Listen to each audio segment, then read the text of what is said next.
Lo dicho, bienvenidos a la International Lab y hoy tenemos este webinar de propiedad intelectual e industrial junto a ROE, en este caso con Blanca Herbiti y Francisco Hernández. Así que nada, todo vuestro. Blanca. De acuerdo, gracias Marina. Hola, buenos días a todos y gracias por conectaros. Bueno, yo soy Blanca Herbiti y estoy aquí con mi compañero Francisco Hernández. Somos abogados en ROEP, que es un despacho especializado en propiedad intelectual, que bueno, se fundó en el año 1904. Os vamos a dar una sesión formativa básica sobre la protección de los activos de propiedad intelectual e industrial dirigida a startups y a emprendedores. A ver, ¿cuál es el objetivo de la reunión? Bueno, básicamente se trata de conocer cuáles son los derechos de propiedad intelectual de forma básica, de forma tal que podáis anticiparos a los potenciales riesgos y que sepáis proteger adecuadamente vuestros activos. En tanto, vamos a ver que hay diferentes alternativas para la protección. ¿Cuáles son estos derechos de propiedad intelectual? Bueno, pues por orden de apariencia, según los vayamos explicando hoy, son estos. Bueno, marcas, patentes, diseños industriales, secretos empresariales y por último derechos de autor. En esta diapositiva es un ejemplo de la Oficina Europea de Patentes, bueno, que simplemente viene a explicar que un mismo producto, como que en este caso un móvil, se puede proteger a través de muchos derechos. En este caso existen varias marcas que protegen el producto, ya es una marca de familia, digamos, que es la marca Nokia, así como marcas pues sobre el modelo del producto, que en este caso es el 208. Incluso, bueno, este mismo móvil es objeto de diferentes patentes. Se ha patentado tanto los métodos de procesamiento de datos como el sistema operativo o la interfaz de usuario. También se protege a través de diseños tanto la apariencia del producto total, que en este caso es el móvil, como la forma de los botones o incluso la forma de los iconos, podrían ser objeto de un diseño industrial.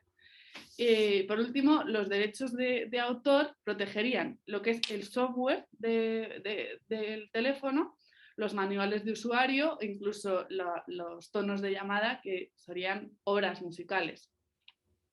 Y finalmente, los secretos empresariales protegerían la información secreta, el know-how de elaboración de este teléfono. Empieza mi compañero Francisco a explicaros, en primer lugar, los signos distintivos. Francisco. Hola, buenos días. Qué mejor que empezar con la propiedad intelectual e industrial que con los signos distintivos. ¿Por qué? Porque tal vez los signos distintivos sea aquello que más habéis oído hablar. Aquí os hemos puesto una imagen en la que podéis ver una estantería de supermercado. ¿Y qué es lo que estamos viendo? Estamos viendo marcas. Estos son los signos distintivos. En España son las marcas y los nombres comerciales, pero es lo que todos conocemos como marcas. Y antes de ver un poco cómo funcionan los signos distintivos, creo que la mejor manera de hacerlo es haceros una pregunta a vosotros. Pensadlo. Hay una guerra que jamás podremos finalizar, que es, ¿qué preferís? ¿Colacao o Nesquik? Bueno, pues cada uno tendrá sus preferencias, pero lo que sí que podéis hacer es pensar qué hace característico el Nesquik y qué hace característico el Colacao. Algunos me podréis decir, bueno, es que el Nesquik se disuelve mucho más rápido y tiene un sabor algo más dulce. El Colacao, por el contrario, deja sus famosos grumitos. Cada uno tiene sus gustos. Entonces, ¿qué es lo que hace la marca? Bueno, pues la marca simplifica las cosas. La marca distingue los productos y servicios dentro del mercado. Lo primero que hace es nos da una imagen.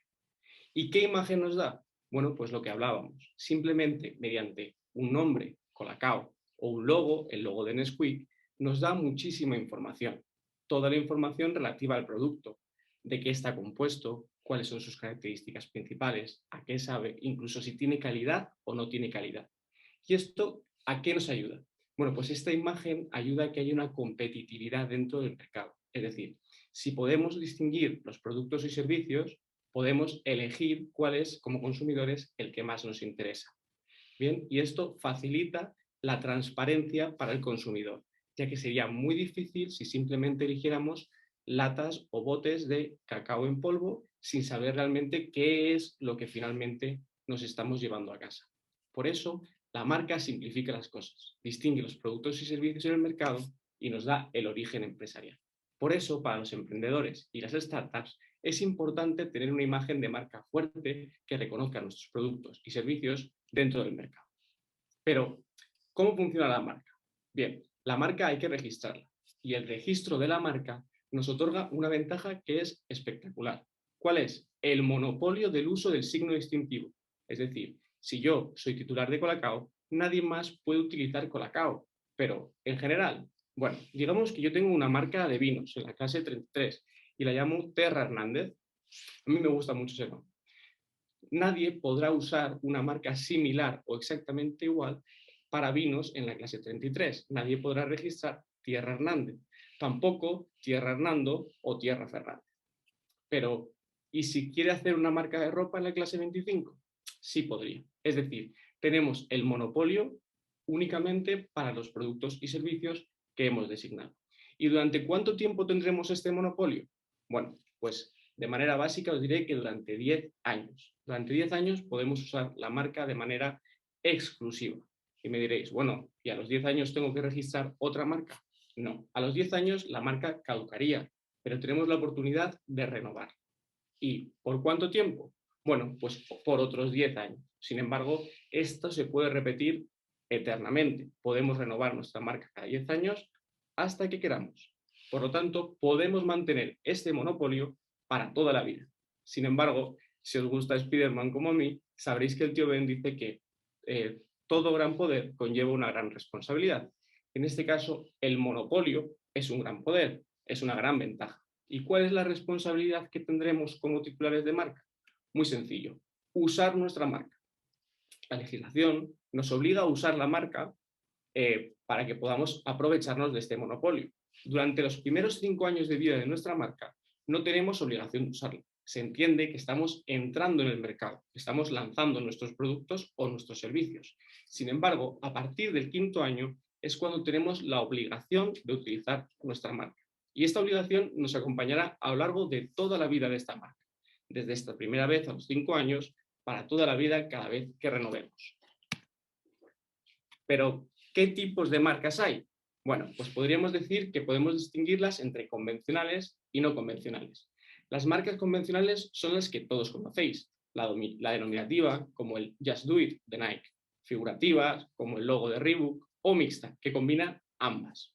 Sin embargo, hay algo más aparte del nombre y el logo. También existen las marcas no convencionales. Ejemplos de estas son las tridimensionales, como la forma de la pila o la forma del paquete de Toblerone. Otras son el famoso patrón de Louis Vuitton. También podemos encontrar marcas que llamamos de posición, donde se muestra dentro del producto dónde se ubica una característica concreta, por ejemplo, una forma, un color. Hablando de colores, existen las marcas de color. Aquí podemos encontrar dos posibilidades, que sean monocromáticas, es decir, un solo color. Aquí os hemos puesto el ejemplo del morado de Milka o violeta de Milka, o que combinen colores, una combinación de colores. Dos ejemplos. Esta, que es tono verde y tono amarillo, sería la combinación de colores de John Deere, el fabricante de tractores y motores. Y en segundo lugar, uno que seguro que suena algo más, ya que todo seguro lo tenéis en el móvil. Es la combinación de colores de Instagram. Siempre cuando sea una marca de colores, tenemos que mantener la proporción entre ambos colores. Si bien puede ser con un degradado, como en el caso de Instagram, puede ser la pura combinación, como en el caso de John Deere. También se pueden registrar marcas sonoras, como esta, que es muy curiosa. Look up at the stars, and not down at your feet. Try to make sense of what you see, and wonder about what... Si os suena la voz, estéis en lo cierto, es Stephen Hawking. Esta es una marca sonora registrada por los auditores de la herencia del famoso científico. Además, podemos encontrar marcas de movimiento, como puede ser un vídeo sin sonido, como este famoso de los anuncios de Vodafone.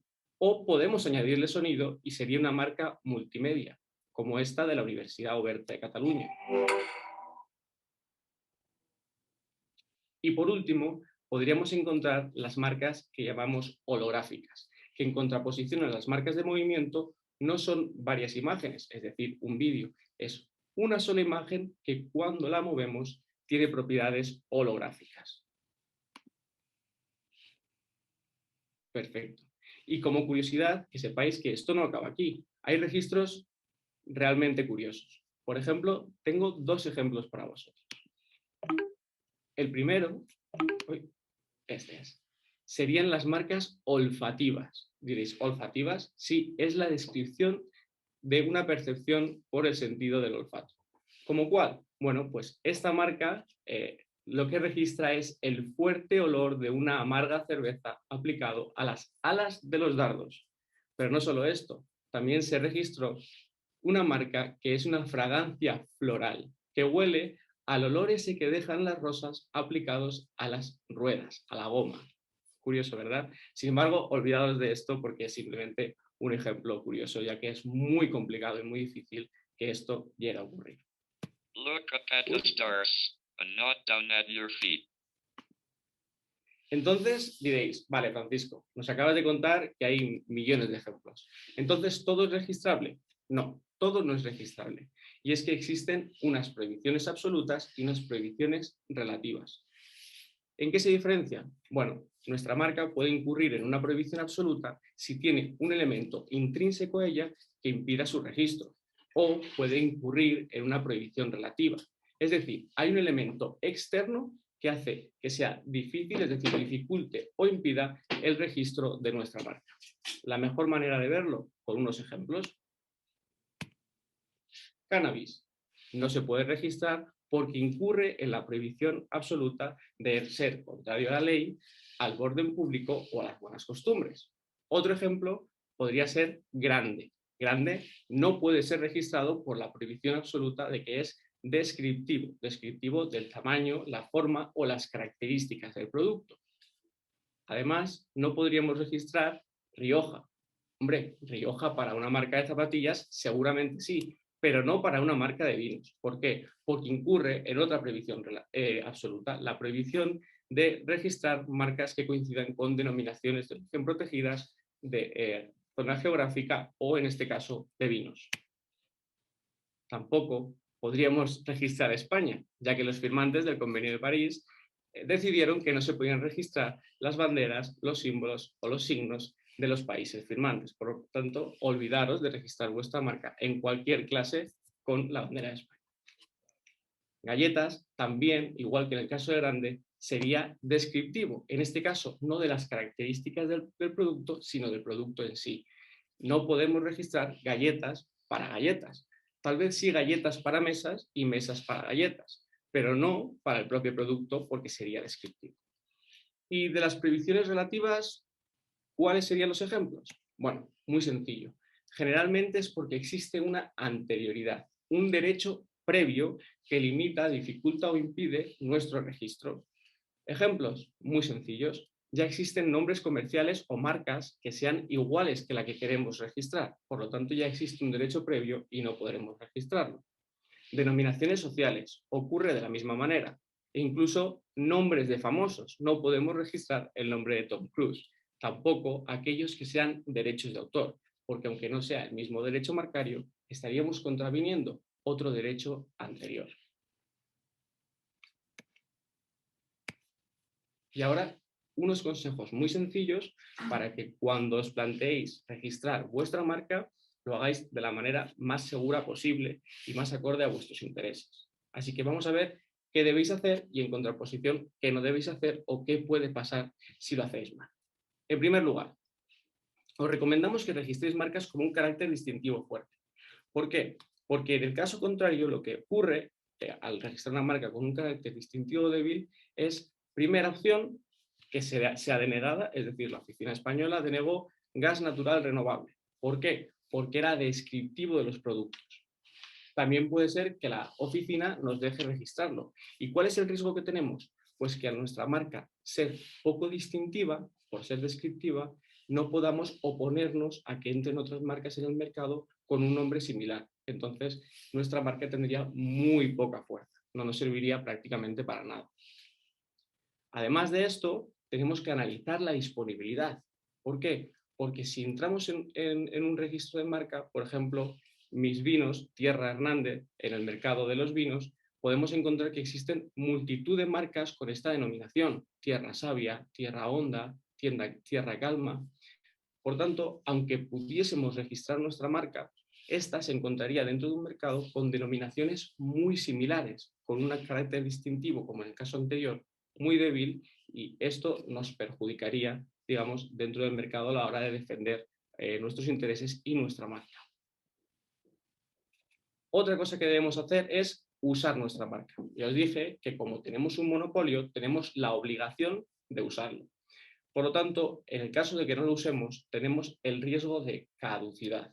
Para poneros un ejemplo, aquellos que seáis fanáticos de los coches, recordaréis la clásica marca hispano-suiza. Esta marca de coches española revolucionó el mercado en los años 20. Este es uno de sus coches. ¿Qué ocurre? Que tras no usar su marca durante más de 25 años, otra sociedad, otra empresa, decidió sacar este superdeportivo al mercado bajo la marca hispano-suiza.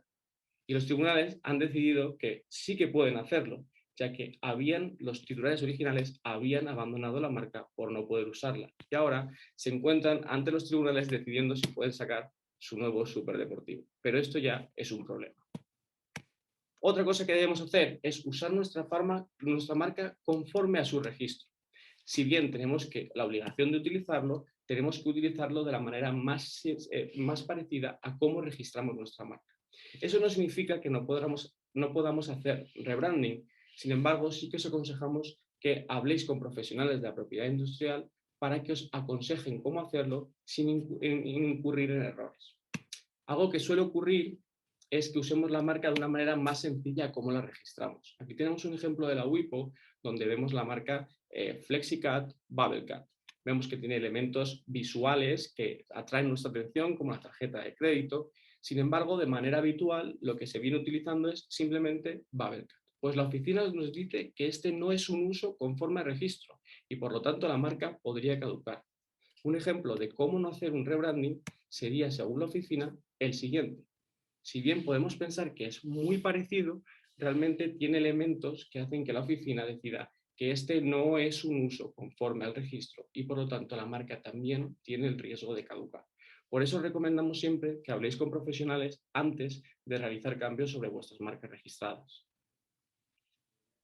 Otra recomendación es diferenciar nuestra marca de sus productos y servicios. Es decir, que nuestra marca no se convierta en el producto. ¿Por qué? Porque podremos morir de éxito. Si os hablo de esto, a lo mejor de vulgarización no os suena. Pero si os digo la palabra donut o os digo la palabra after sun, si nuestra marca es lo mismo que nuestro producto, es decir, nuestra marca no diferencia nuestro producto del mercado, sino que se convierte en el producto del mercado, podemos perderla, como es el caso de After Sun, y tener que compartirla con el resto del mercado. Por último, es que vigiléis y monitoricéis vuestro registro de marca, porque en el caso contrario no nos sirve de nada tener una marca si no vigilamos y monitorizamos para evitar que entren en el mercado otros registros de marca similares a la nuestra. En el caso de que nos confiemos, lo que tenemos es un riesgo de que el carácter distintivo de nuestra marca, por la acumulación de solicitudes y de marcas registradas, se pierda por el camino y lo que podía ser un carácter distintivo fuerte se convierte en un carácter distintivo débil y lo que era nuestra marca con un monopolio se convierte prácticamente en nada. Así que si seguís estos consejos, seguro que tendréis una marca fuerte y correcta dentro del mercado. Un poco blanca otra vez. Vale, ahora os voy a explicar cuál es la forma en la que se protegen las invenciones en España. Bueno, en primer lugar, ¿qué es una patente? Vamos a explicaros qué es una patente. Una patente no es una invención. O sea, un invento es un invento y una patente es un documento, un título, mediante el cual el Estado reconoce un derecho de exclusiva sobre la invención. Es decir, se dice que la patente es un contrato entre el Estado y el inventor, a través del cual el Estado le ofrece al inventor la posibilidad de tener un monopolio sobre ese invento durante un determinado tiempo y a cambio el inventor le ofrece al Estado divulgar toda esa información. La va a divulgar de una forma muy descriptiva, de una forma que, bueno, que cualquiera pueda ejecutar esa invención. De esta forma, digamos que se crea una situación positiva en el mercado, pese a que el monopolio podría ser una situación antinatural en un mercado libre. Bueno, digamos que estos efectos positivos justificarían la exclusividad. Por lo tanto, el objetivo de la normativa de patentes es incentivar el progreso tecnológico. Existía un problema antes de implantar este sistema, que está armonizado a nivel internacional, que era una tendencia constante a mantener las invenciones en secreto, lo que tenía un efecto negativo para la sociedad. Y la solución que ofrece la ley de patentes es esta. No obstante, esta es una decisión política. Existen detractores en algunos ámbitos, por ejemplo, en el ámbito del software existe el movimiento del software libre, que defiende que el compartir la información sería más positivo. Bueno, no vamos a entrar en esos detalles porque ya os digo, es político, pero sí que conviene saber cuál es el interés de esta norma. La ley de patentes protege tanto las patentes como los modelos de utilidad. Una patente tiene una duración máxima de 20 años. Digamos que tiene una validez que es bastante probable, en tanto que existen el procedimiento de registro de la patente es bastante riguroso y tiene que superar unos exámenes bastante profundos. Entonces, en consecuencia el coste es más elevado, pero la protección digamos que es muy fuerte. En cambio, en el modelo de utilidad el plazo máximo de protección es de 10 años y solamente protege invenciones menores. ¿Qué son invenciones menores? Bueno, son aquellas que requieren de una menor actividad intelectual por parte del inventor. Se dice que son también como mejoras, es decir, que simplemente se dedican a darle una estructura o una composición diferente a elementos que ya existen en el estado de la técnica. Tienen una validez que podría ser más fácil de objetar en tanto que no superan estos exámenes tan rigurosos que superan las patentes y por lo tanto el coste es más reducido y el procedimiento es más ágil.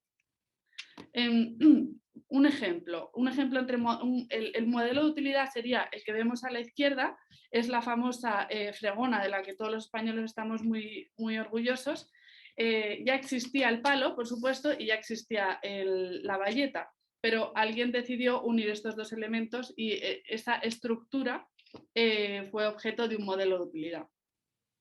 A la derecha vemos una figura de la patente en Estados Unidos correspondiente a la Rumba, que es un aspirador que se mueve con inteligencia artificial, es un robot.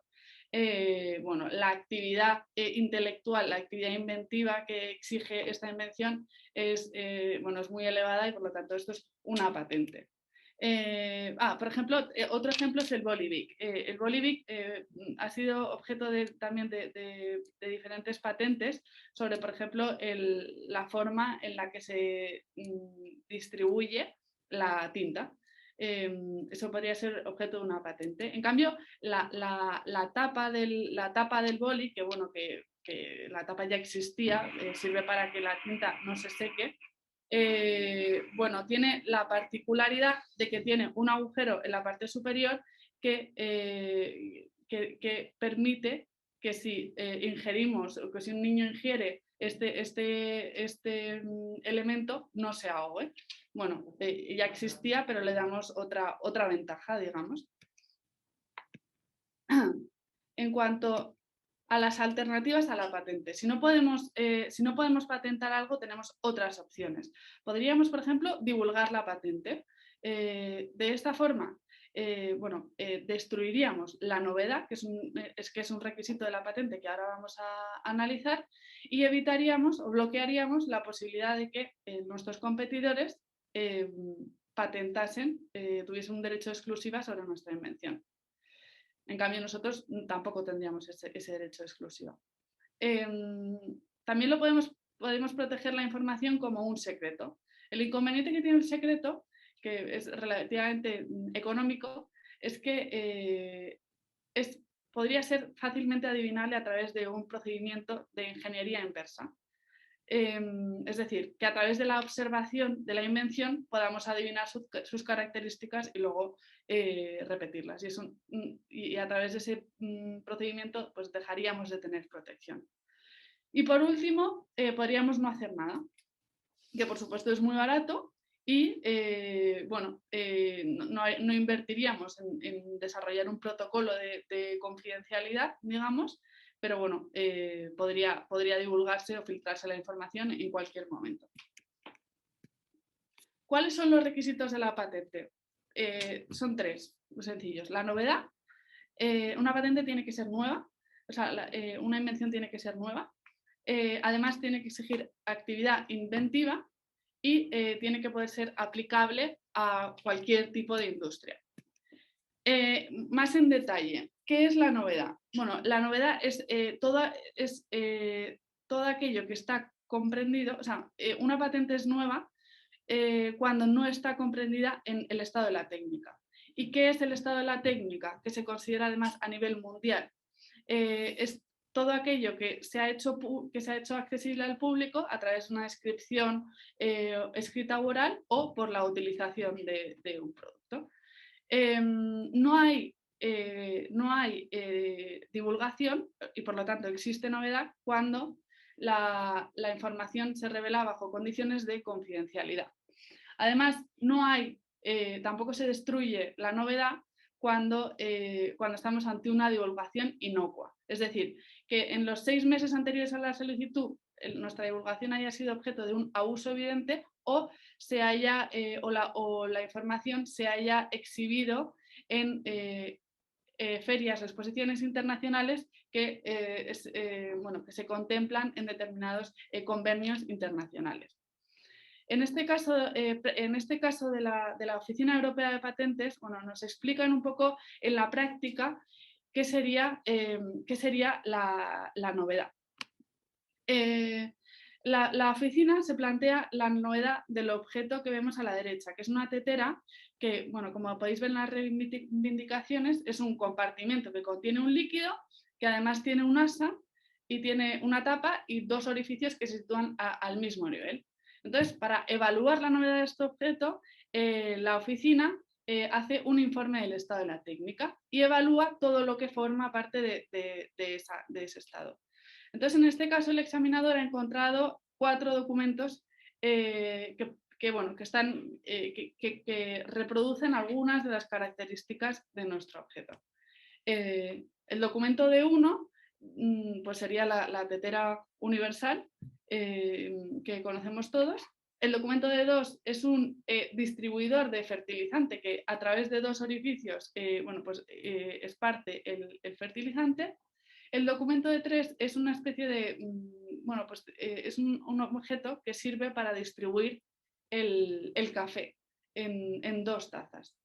Y el documento de 4 es una vinagrera que contiene 2 compartimentos para ubicar dentro 2 líquidos distintos y que salen al mismo tiempo a través de un único orificio. En este caso, el examinador dice, es que ninguno de estos elementos reúne las características que yo voy a reivindicar arriba en las reivindicaciones y por lo tanto decide que la invención es nueva. por otro lado, la actividad inventiva. ¿Qué es la actividad inventiva? Bueno, se considera que una invención implica actividad inventiva si aquella no resulta del estado de la técnica de una forma evidente para un experto en la materia. El experto en la materia es una figura legal ficticia, pues es una persona que conoce todo el estado de la técnica en un campo en cuestión. El estado de la técnica, pues ya hemos visto lo que es, y bueno, y que sea, y además os digo que el experto en la materia conoce toda la información, pero no tiene imaginación. Entonces, la evidencia para él, bueno, pues es la de una persona que sabe mucho, pero no sabe, no tiene imaginación. En este mismo caso que nos ofrece la Oficina Europea de Patentes, nos explican cómo se tiene que valorar la actividad inventiva en la práctica. En 3 pasos. Primero, hay que escoger el objeto que más se parece en el estado de la técnica. En este caso, de los 4 documentos, la tetera universal sería el que más se parecería. Entonces, analizamos las características de la tetera universal que llamo yo. Es un compartimiento para un líquido que tiene un asa, una tapa y un único orificio. El paso 2 consiste en valorar las diferencias entre un objeto y el otro y plantear un problema. Plantear el problema que resuelve nuestra invención. En este caso, la diferencia es básica, es la introducción de un nuevo orificio que tiene la ventaja de que permite ahorrar tiempo en la forma de rellenar 2 tazas. Y por último, nos tenemos que preguntar, el experto en la materia, que es esa persona que hemos analizado, se tiene que preguntar, ¿cómo podría modificar el documento D1 para reducir el tiempo de relleno para múltiples tazas? Entonces, si el experto en la materia, planteándose esa pregunta de una forma evidente, llega a la conclusión de que hay que poner dos orificios, entonces nuestro invento no tendría la suficiente actividad inventiva y no podría ser patentable. En este caso, la oficina considera que ninguno de los documentos del estado de la técnica que hemos analizado sería susceptible de llegar a la conclusión de la invención de una forma evidente. En el documento D1, pues por supuesto no permite el ahorro de tiempo. El documento D2, que es el fertilizante, que la verdad es que se parece mucho y responde a una misma función, se aplica en un campo técnico diferente. Entonces, como el experto en la materia solo conoce la información de un campo de la técnica, no habría llegado a esa conclusión. O lo que es lo mismo, trasladar esa información a otro campo diferente ya implicaría una actividad inventiva suficiente. El documento D4, permite un ahorro de tiempo, pero es que al final va a distribuir 2 líquidos diferentes y se configura a través de un único orificio. Entonces, la configuración en realidad es bastante diferente. Y el documento D3, que se parece bastante, al final no permite reducir el tiempo de vertido de las tazas, porque si os fijáis, hay un único orificio. O sea, el café se hace en la cafetera y según se hace va saliendo y sale a través de un único orificio. La invención aquí es que le añadimos un elemento que nos ayuda, como en forma de Y invertida, que nos ayuda a distribuir las tazas. Pero tardaríamos lo mismo en rellenar una taza que en rellenar 2 tazas. Lo único es que es posible que le facilite la vida al camarero o al usuario porque solo tiene que levantarse una vez para recoger las 2 tazas, pero el tiempo al final es el mismo. Por lo tanto, en este caso, la tetera sería inventiva. Bueno, ya hemos visto lo que es patentable. Ahora vamos a ver lo que no es patentable. La ley nos da algunas excepciones o prohibiciones. No son patentables los descubrimientos, las teorías científicas y los métodos matemáticos, ni las obras literarias, artísticas o creaciones, porque ya hay otra forma de protección. Tenemos la ley de propiedad intelectual. Tampoco son patentables, muy importante, un modelo de negocio. Un modelo de negocio en sí no es patentable.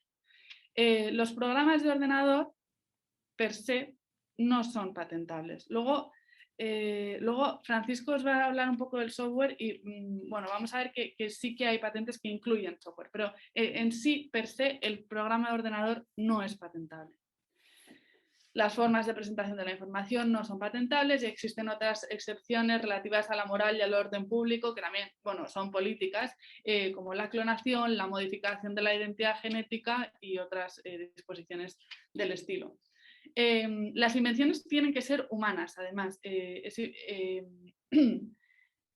La Oficina Europea no permite patentar un objeto que ha sido inventado por un robot, por ejemplo. Aunque seamos nosotros mismos los que hayamos inventado ese robot. Las creaciones del robot pues estarían en el dominio público o se podrían proteger como un secreto industrial, por ejemplo.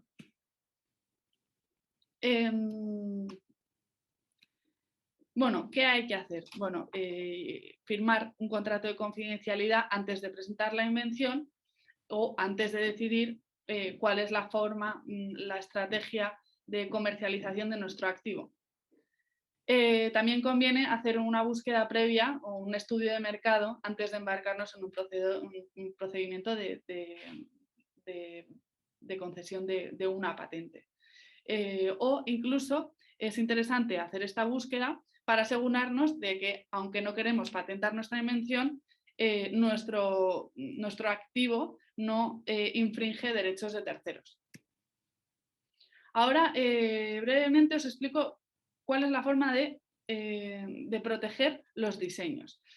Un diseño que es la apariencia de la totalidad, o sea, de todo un producto o de la parte de un producto, de que se derive de las características de líneas, contornos, colores, forma, textura o materiales, del producto en sí o de su ornamentación. O sea, puedo proteger la apariencia total del producto o solo, por ejemplo, aquí tengo una botella, pues toda la botella, o a lo mejor decido que solamente quiero proteger la forma del tapón.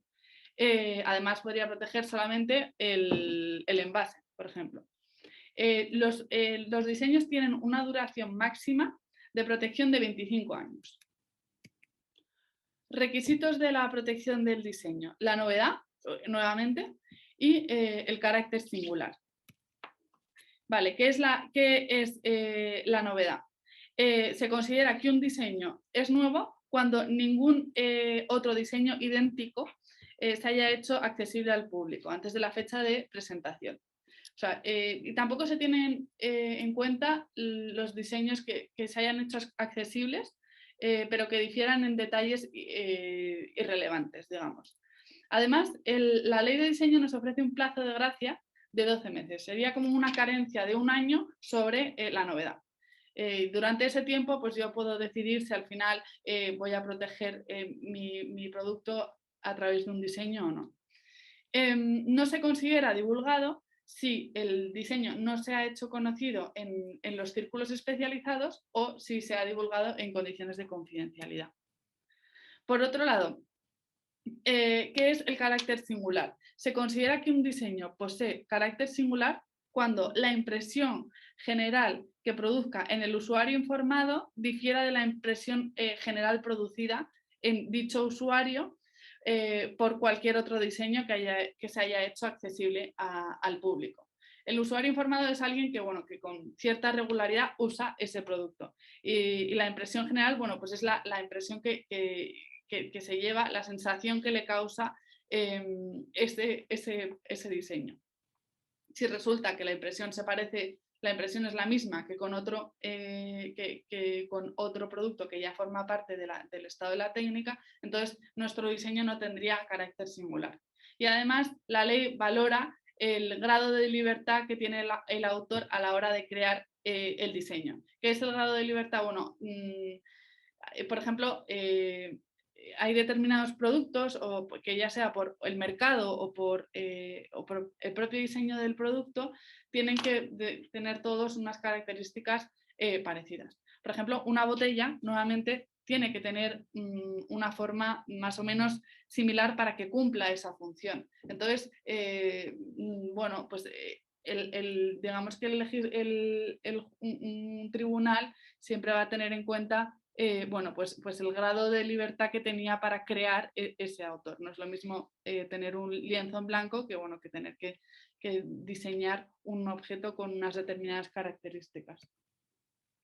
¿Qué puede ser un diseño? Bueno, tradicionalmente el diseño se utiliza mucho en el sector de la moda, pero también, bueno, pues en gran consumo, incluso en sectores como en la construcción, en todos los sectores al final se aplica el diseño, puesto que ofrece una ventaja competitiva.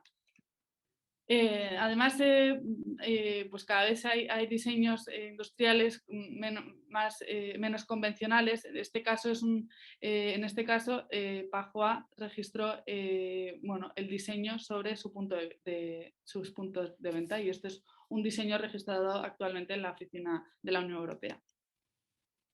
Además, bueno, para ver un poco lo que hablábamos del carácter singular, en este caso, en el primer caso, es decir, en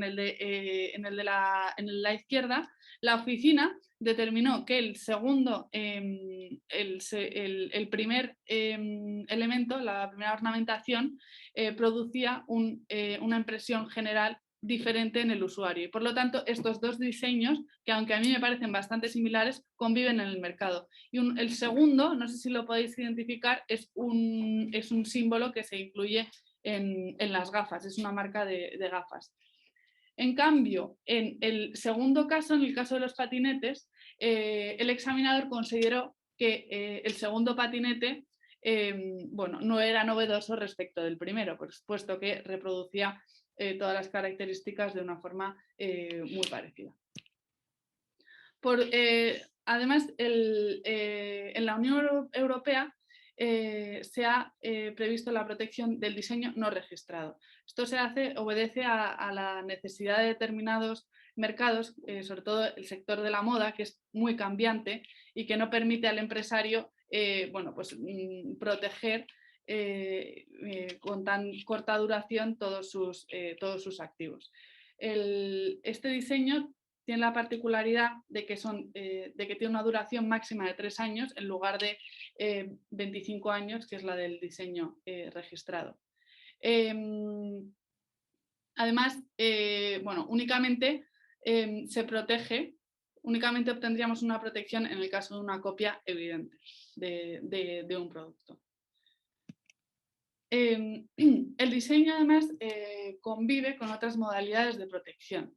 En el primer caso vemos que este mismo objeto, que es una bicicleta Brompton, es objeto de patentes sobre el funcionamiento, pero además la apariencia del producto bueno, pues podría ser registrada como un diseño.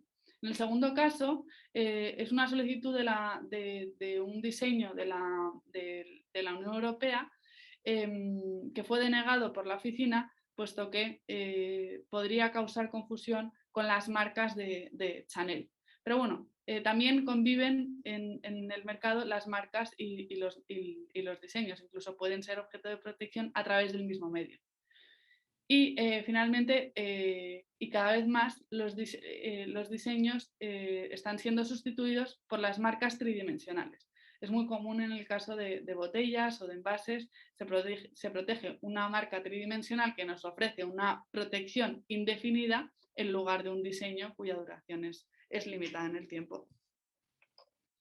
Bueno, en este cuadro hacemos una comparación de características entre el diseño, la marca y el derecho de autor. A la hora de decidir cómo podemos proteger nuestro activo, puesto que se pueden acumular diferentes derechos, bueno, pues deberíamos valorar la duración, el coste, el alcance o la rigidez de la protección e incluso bueno, pues si nos obliga o nos pone limitaciones en cuanto a la divulgación de nuestro activo. En el caso del diseño, la duración tiene el inconveniente de que la duración es muy limitada y que además tenemos que estar atentos a la novedad, bueno, a mantener, a preservar la novedad. Además, bueno, al tener que registrarlo, obviamente va a ser se le va a dar publicidad a ese activo. En el caso de la marca, la ventaja principal es que la duración es ilimitada, nos permite tener un monopolio para toda la vida.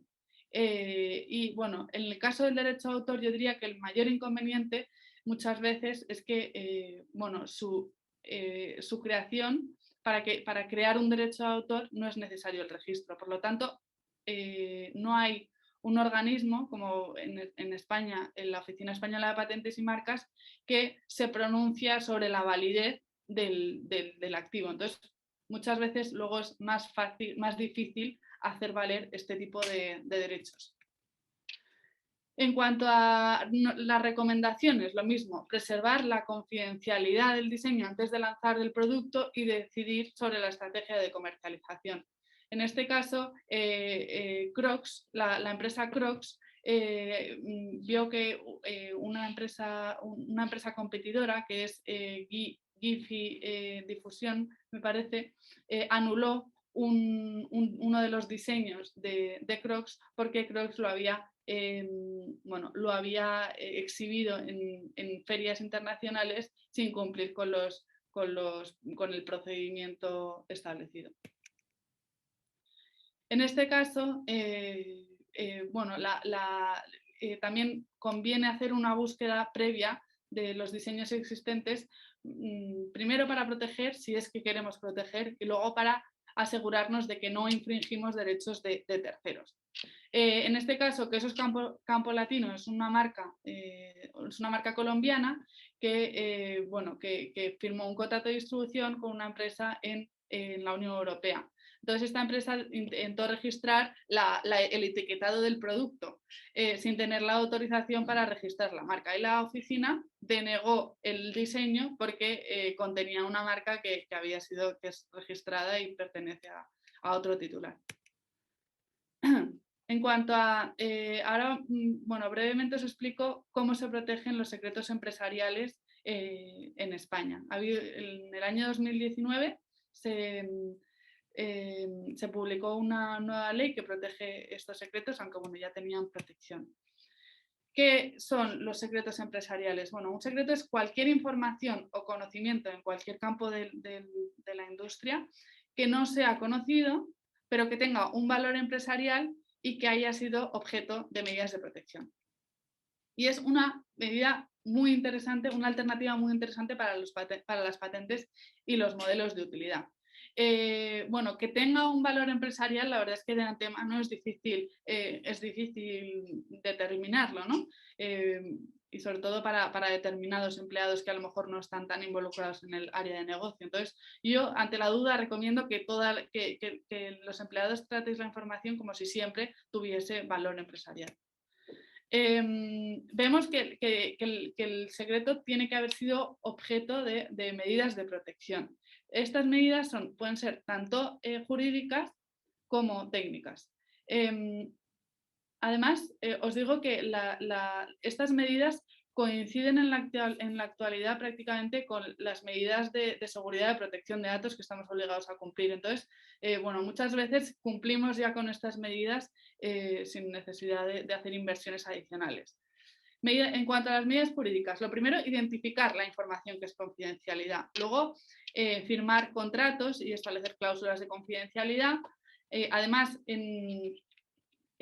bueno, pues en la línea de lo que es ahora el compliance, pues bueno, establecer políticas corporativas de cumplimiento de confidencialidad y sobre esas políticas pues establecer un plan de cumplimiento, de formación, auditoría periódica y el establecimiento de sanciones para hacer efectivas estas medidas. En cuanto a las medidas técnicas, bueno, existen medidas analógicas que van a estar toda la vida y medidas digitales. Medidas analógicas serían los controles de entrada de las personas que entran en la empresa, guardar bajo llave pues, el histórico de la documentación, incluso el depósito en banco o el contrato de escrow para el depósito del software o un depósito ante el notario, que es la figura más propia en España. Además, bueno, conviene proteger la información a través de contraseñas, cifrado de datos, etc. Por último, la ley establece unas determinadas excepciones al secreto. O sea, un secreto, una información no se puede proteger como secreto en estos 3 supuestos. En el caso de que un tercero descubra la información de forma independiente. Entonces, en ese caso, pues no la podríamos proteger.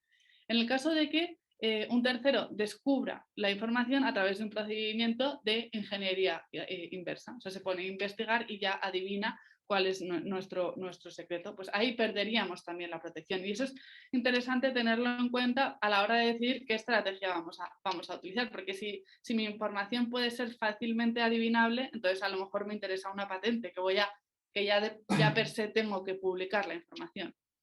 Y por último, hay una excepción, bueno, algo controvertida en cuanto a los trabajadores. Un trabajador, bueno, pues en una empresa desarrolla determinadas habilidades o experiencias que luego no se pueden intentar proteger como secreto empresarial. Aquí la doctrina tradicionalmente ha puesto el límite en la memoria. Si el trabajador necesita un soporte documental para poder desplegar esas habilidades o conocimientos, entonces estaríamos ante un secreto empresarial que podría haber sido objeto de medidas de protección. En cambio, si es algo que está en su memoria, porque es algo que él ha interiorizado durante sus años de experiencia, entonces no lo podríamos proteger como secreto empresarial. Finalmente, bueno, pues ¿qué recomendación? Pues no proteger por secreto empresarial aquello que podría ser adivinable por ingeniería inversa. Un buen ejemplo para mí siempre va a ser Coca-Cola, que bueno, que aunque dicen que se conocen en sí todos los ingredientes, sigue habiendo un aromatizante vegetal que no se conoce todavía y que bueno, es un know-how que les hace distinguirse de sus competidores. Y por último, bueno, pues tener mucho cuidado a la hora de redactar contratos de transferencia de know-how. Hubo un caso en Estados Unidos con Listerine que, bueno, que tenía una fórmula pues, muy interesante de su producto y la protegía a través de un secreto empresarial. A lo largo de los años, y además la distribuía a través de un distribuidor con el que firmó un contrato. A lo largo de los años resulta que esta información se obtiene, se hace pública, un competidor, pongamos, la adivina, pero en el contrato de distribución con el distribuidor de Listerine no había una cláusula de extensión en caso de revelación del secreto por este procedimiento, con que este distribuidor tuvo que seguir pagando durante 70 años royalties a la empresa Listerine por una información que en realidad estaba a disposición de todo el mercado. Ahora Francisco continúa con los derechos de autor y el software y ya terminamos. Vale, es importante que vamos a hablar de los derechos de autor para ver de una manera completa cuáles son todas las maneras de protección que tenemos del software. Así que vamos a ver de una manera muy sencilla qué se entiende o qué se puede proteger por los derechos de autor, ambas cosas. En primer lugar, ¿qué se puede proteger o qué son los derechos de autor? Bueno, pues para que algo, es decir, una obra pueda ser protegida mediante derechos de autor, es necesario que cumpla una serie de circunstancias o requisitos. El primero es que sea original y creativo. hay que tener en cuenta que siempre que hablemos de derechos de autor, lo que se protege es la expresión de una idea y no la idea en sí misma. Aquí tenemos el ejemplo de que el amor no se puede monopolizar. Sí se puede monopolizar un poema muy bonito sobre el amor, pero el amor nunca. Después hablamos de que la creación tiene que ser humana. Ocurre lo mismo que ya nos comentaba Blanca con el tema de las patentes. Si un ordenador, una inteligencia artificial, crea algo, no podremos llamarle obra susceptible de ser protegida por derechos de autor, porque no es una creación humana. Y no penséis que me vuelvo loco, es que se ha intentado proteger por derechos de autor obras como la fotografía, en este caso un selfie de un mono. No, los animales tampoco tienen derechos de autor, únicamente creaciones humanas. ¿Cuánto es la duración de los derechos de autor? Serían 70 años, la norma general son 70 años tras la muerte del autor, y si hablamos de derechos de autor de una sociedad, serían 70 años tras la divulgación de la obra. Como en todo, hay exclusiones, y exclusiones que ya no sonarán, como por ejemplo los métodos matemáticos, las disposiciones legales, dictámenes, traducciones oficiales, etc. Aquello que podemos decir que es de dominio público, de uso público. Y luego, además, también cabe destacar que no es, al igual que pasaba, por ejemplo, con las marcas, es todo lo contrario. Este derecho de autor nace con la creación de la obra. Es decir, mientras que en una marca teníamos que registrar la marca para tener un derecho de monopolio, en el caso de los derechos de autor, con la simple creación de la obra ya tenemos estos derechos. Sin embargo, la pregunta que os estáis haciendo es, vale, pero entonces, ¿qué puede ser protegido por derechos de autor? Bueno, pues muy sencillo. Un poema muy bonito sobre el amor. Puede ser protegido una canción, una obra de teatro, incluso una coreografía de baile. También puede serlo una película, una obra audiovisual. Lo será también la pintura y la escultura. Podría serlo incluso los planos arquitectónicos de un edificio. También los planos geográficos. Incluso las fotografías, no la del mono, sino las que hagamos nosotros, y también las bases de datos y los programas de ordenador. Es importante que sepamos que las bases de datos únicamente se protegería el contenido de la base de datos y la manera que tiene la base de datos de mostrar la información, este contenido, pero nunca, la base de datos en sí. Digamos, el funcionamiento de la base de datos no estaría protegido. Sin embargo, sí que se protege el código fuente del software. Y ahora hablaremos de esto. Pero es importante que tengáis algo claro. Y es que he dicho que todo esto se puede proteger o es susceptible de ser protegido por derechos de autor. ¿Por qué digo se puede? Porque tiene que cumplir 3 requisitos fundamentales. Ya los hemos dicho. El primero, debe ser una obra original. Debe ser la exteriorización de la idea y no la idea en sí misma, y debe ser una creación humana. Y obviamente no incurrir en ninguna de las exclusiones que hemos comentado, como por ejemplo un método matemático. Y ahora hablaremos de eso. Vamos directamente a hablar entonces del software. Hemos hablado de que el software se podía defender por derechos de autor ahora mismo, también por secretos empresariales, incluso por patentes y modelos. Y ya decía Blanca que os iba a comentar algo de la protección del software por patentes y modelos. Y es que es importante que sepamos que ahora mismo es algo controvertido, ya que únicamente se suelen aceptar aquellos programas de ordenador, aquellos software que tengan una repercusión técnica directa sobre un elemento físico. Y diréis, ¿de qué me hablas, Francisco? Bueno, pues aquellos que sepáis un poco del tema, sabréis que existe el software y el hardware. El software es el programa de ordenador y el hardware sería el elemento físico, lo que se puede tocar. Bueno, pues recientemente se están aceptando únicamente aquellas patentes de programas de ordenador, es decir, software que tengan un resultado sobre un hardware. Por ejemplo, un programa de ordenador que mueve una mano robótica. Por lo tanto, no todos los programas de ordenador son susceptibles de defensa mediante patente y modelo. Pero vamos directamente al lío. ¿Qué es lo que a mí me interesa para proteger mi software? Bueno, pues hemos hecho una tabla comparativa y vamos a ver qué opciones tenemos y qué es lo que más nos puede interesar. Bueno, en primer lugar, si decidimos hacerlo con derechos de autor. Bueno, con derechos de autor vamos a evaluar en primer lugar el riesgo. ¿Cuál es el riesgo de que nuestro activo se pierda? Aquí lo hemos marcado, vamos a usar un código de colores de semáforo. Rojo, alto, amarillo, intermedio y verde, bajo. En este caso, en cuanto al riesgo, lo hemos marcado alto. ¿Por qué? Porque los derechos de autor, como sabéis, no hace falta registrarlos, pero si los registramos, estamos haciendo público nuestro programa. Y si no lo registramos, tendremos problemas a la hora de después probar la autoría. Por lo tanto, nos parece que es una situación un poco ambigua a la hora de proteger algo tan importante como puede ser el software, que sea lo que dé el elemento distintivo a nuestra startup. En cuanto a duración y a divulgación, como ya he adelantado, divulgación amarillo. ¿Por qué? Porque podemos decidir si queremos publicarlo, es decir, mediante el registro publicar nuestro software, o si queremos mantenerlo en secreto, siempre y cuando nuestro software respete lo que hemos comentado antes de los requisitos de derechos de autor, podremos protegerlo aunque no tengamos un registro de él. La duración, más que de sobra, 70 años. Por lo tanto, es una de las duraciones más amplias que vamos a encontrar en estos apartados. Por lo tanto, es óptima. Respecto al coste, bueno, pues es un coste bastante bajo en comparación con otro tipo de protecciones. También es cierto que las ventajas que nos está dando, sobre todo en cuanto a protección a riesgo, son muy bajas. Después nos encontramos el secreto empresarial. Bien, el secreto empresarial tiene el mismo problema, un riesgo alto. ¿Y por qué diréis si es un secreto empresarial? Pues ya lo decía Blanca, el secreto empresarial tiene un problema y es que mediante ingeniería inversa se puede descubrir realmente cómo funciona nuestro software, cómo funciona, cuál es nuestro código fuente.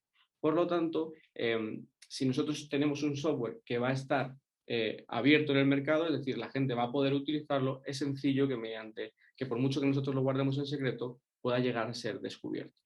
La duración, pues diremos que también es óptima. ¿Por qué? Porque mientras podamos mantener este secreto, tenemos la protección. El problema es cuando este se escapa.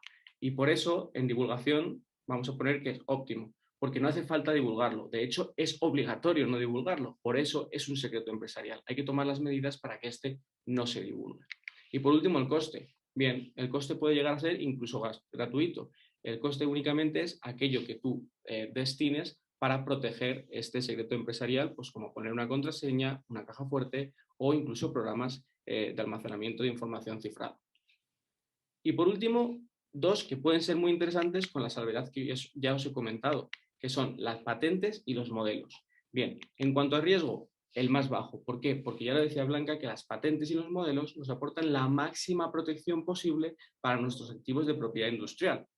La duración, vamos a decir que sería un punto intermedio. ¿Por qué? Porque si bien 20 años en el caso de la patente y 10 años en el caso del modelo, a mí personalmente me parecen más que adecuados para un programa de ordenador, comparado con la duración de 70 años o incluso ad eternum en el caso del secreto empresarial, pues sí que parece poco. Pero considero que 20 y 10 años puede ser interesante para el monopolio, digamos, de este software. Divulgación, pues ya lo he dicho también Blanca en su exposición, es obligatorio difundir esta patente o este modelo, por lo tanto, al ser obligatorio, a lo mejor no nos interesa dar a conocer a todos nuestros competidores cuál es el secreto de nuestro software. Y por último, el coste. También lo hemos puesto en un color ámbar. ¿Por qué? Porque si bien es verdad que es un coste alto en comparación con el secreto empresarial y los derechos de autor, al final tenemos que entender que esto se trata de una inversión para proteger nuestros activos que pueden llegar a ser nuestros activos más importantes. Además, la protección que nos dan las patentes y los modelos es tan alta en comparación con, por ejemplo, los derechos de autor y el secreto empresarial, que hace que realmente la balanza esté más o menos equilibrada. Y por último, hablar de unas exclusiones. Bien, es importante que todos aquellos que tengáis una startup sabéis que cuando hablamos de software, muchas veces incluimos también algo que puede ser incluso más importante que el software en sí. Y esto es el algoritmo. ¿Qué ocurre? El algoritmo, ¿cómo lo protejo? ¿Se protege junto a mi software? Pues bien, es que es complicado, porque como sabemos, el algoritmo es una fórmula matemática. Y por el propio hecho de ser una fórmula matemática, ya tenemos un problema. No puede ser protegido por una patente. Y diremos, bueno, entonces nos iremos al lado completamente opuesto. Los derechos de autor. ¿Puede ser protegido por derechos de autor? Bueno, es complicado, porque ya decía que las matemáticas no pueden ser protegidas por derechos de autor. Sin embargo, una reciente sentencia de 2010 del Tribunal de Justicia de la Unión Europea nos dice que como los derechos de autor protegen no solo el programa de ordenador, el código fuente, sino también, y ya lo decía Blanca, las guías de usuario, también protege la preparación de la creación de ese software. Y eso podría incluir el algoritmo. Sin embargo, no deja de ser algo complejo y algo con cierto truco que no termina de dejarnos tranquilos. Aún así, se podría. Obviamente, si con patentes no se puede, con modelos tampoco, porque también hay una prohibición expresa. Y por último nos queda el secreto empresarial. Esta sería la manera más adecuada de proteger nuestro algoritmo. Si bien podemos proteger nuestro software mediante una patente y nuestro algoritmo mediante un secreto empresarial. Lo importante es que no demos por hecho que nuestro algoritmo está protegido por el hecho de tener una protección en nuestro software. Y después de hablar del software, y ya para cerrar esta sesión, queríamos hacer unas consideraciones para emprendedores. Porque, como veíamos Blanca y yo, que si algo nos preguntan absolutamente siempre es ¿dónde protejo y me lo puedo permitir? Vamos a intentar responder a estas dos preguntas. En primer lugar, ¿dónde protejo? ¿Vale? Yo tengo una marca, quiero registrar una marca, no la tengo, quiero registrar una marca, ¿y dónde lo hago? Bueno, pues tenemos 4 opciones. La primera es registrar una marca nacional española, es decir, una marca en el territorio español, que obtendré protección en todo el territorio español. Sin embargo, si mi mercado es algo más amplio, tendré que decidir hacer una marca de la Unión Europea. Esta marca de la Unión Europea me dará protección en toda la Unión Europea y también respecto a los países que forman parte de la Unión Europea. Por lo tanto, es una decisión bastante interesante. Luego tendríamos la oportunidad de decir, bien, es que yo quiero proteger mi marca en Estados Unidos.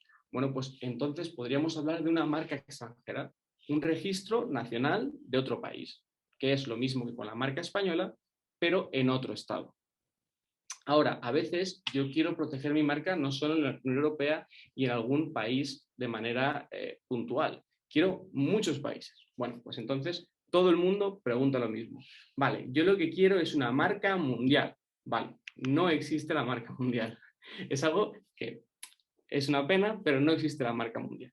Lo más parecido que tenemos son los registros internacionales. Es decir, una serie de países se pusieron de acuerdo, hicieron el Arreglo de Madrid y lo que nos permite es, mediante una sola solicitud, o sea, mediante un solo formulario, realizar varias solicitudes a la vez en varios estados. Y bueno, esto nos facilita la vida, pero no deja de no ser una marca mundial. Por lo tanto, olvidaos, no existe la marca mundial. Hay que hacer registros en todos los países en los que queramos tener esta protección.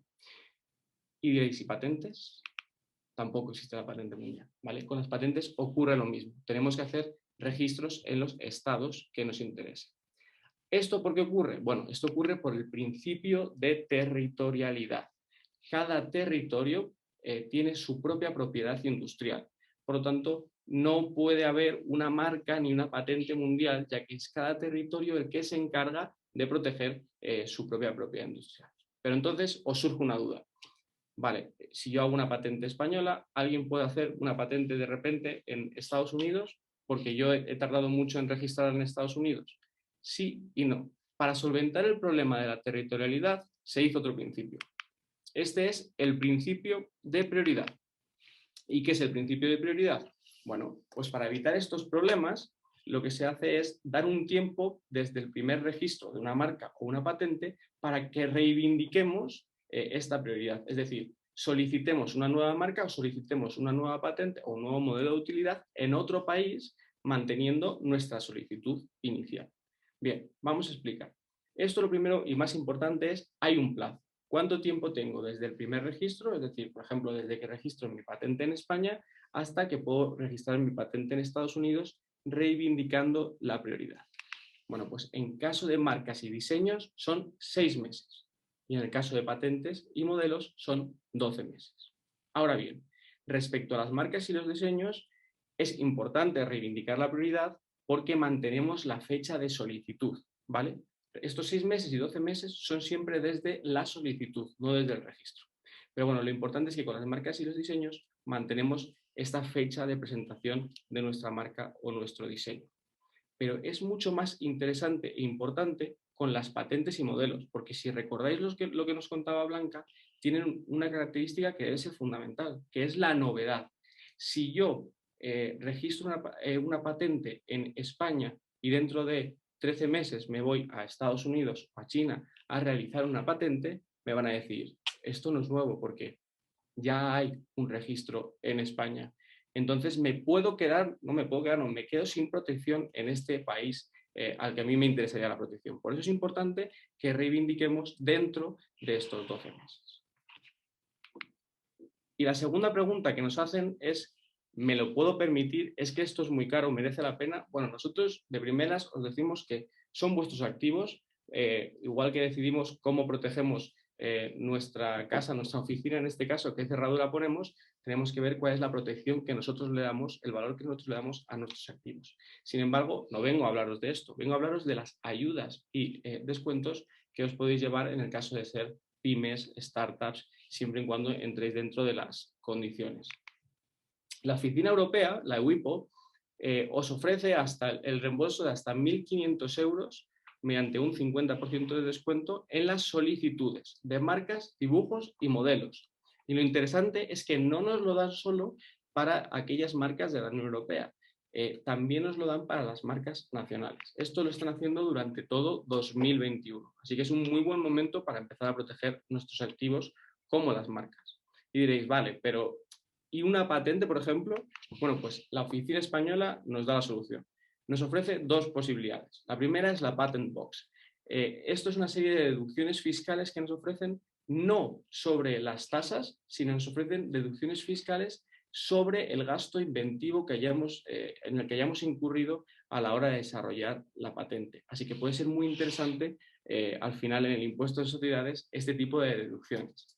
Y en segundo lugar, un 50%, esto ya no es mediante reembolso, sino es un 50% en las solicitudes de patentes y modelos, pero no solo en las solicitudes, también en los informes que sean necesarios, también en la tercera, la cuarta y la quinta anualidad. Por lo tanto, si creemos que es un buen momento para proteger nuestros activos, que sepáis que tenemos algunas ayudas por parte de la Unión Europea y por parte de la Oficina Española para poder proteger de manera correcta los intereses de nuestra sociedad, de nuestra empresa, de nuestra startup. Y con esto, me devuelvo el ordenador. Muchas gracias por asistir. No sé si tenéis alguna pregunta. Podéis dejar las preguntas en el chat si queréis o bien habilitad el micrófono si os resulta más cómodo. ¿Qué prefieres? ¿Que hablen por micrófono o leemos el chat? Vale. Pues si abres el micrófono. Gracias por vuestra. ¿O tenemos que abrirlo nosotros el micrófono?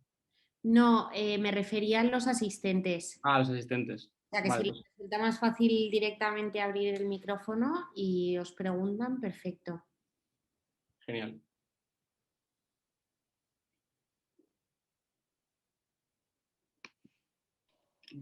Yo tengo una pregunta. En el tema de las startups, cuando empiezan a testearlo en el mercado y crean las demos que se las ofrecen pues, a los primeros usuarios para que las prueben, ¿eso sería conveniente protegerlo de alguna forma? Porque claro, te encuentras un poco con la dicotomía de que tú estás empezando, no sabes si tu servicio o tu producto va a funcionar y entonces protegerlo porque básicamente ese primer testeo es para eso, pero luego por otro lado le estás dando mucha información a gente que se escapa un poco de tu control.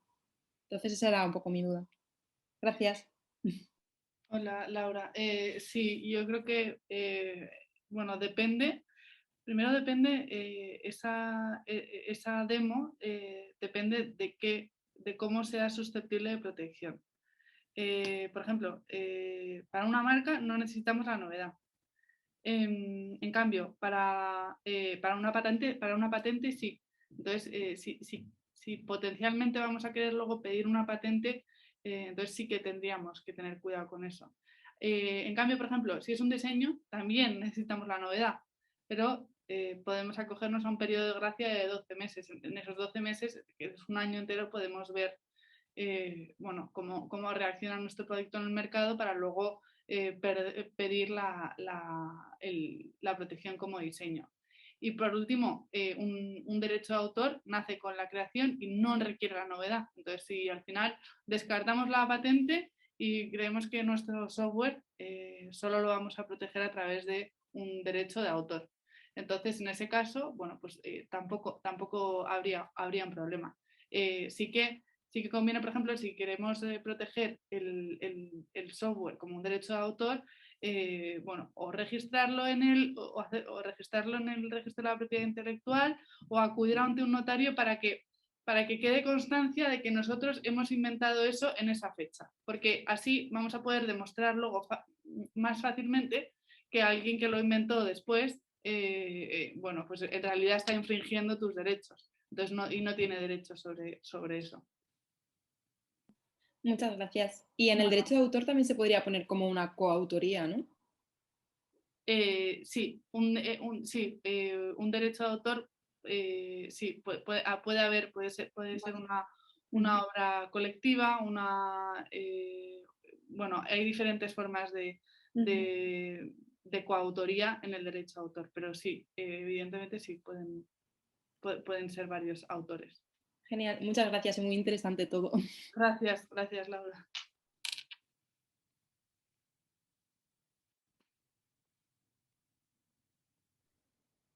No sé si alguien más se anima, que tenemos poquitos minutos.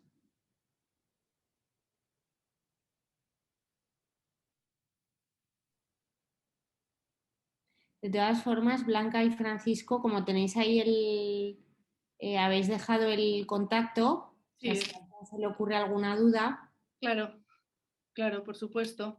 Bueno, pues muchísimas gracias a todos y gracias, Marina, por la presentación. Nada, gracias a vosotros, ha sido muy interesante. Gracias. Adiós.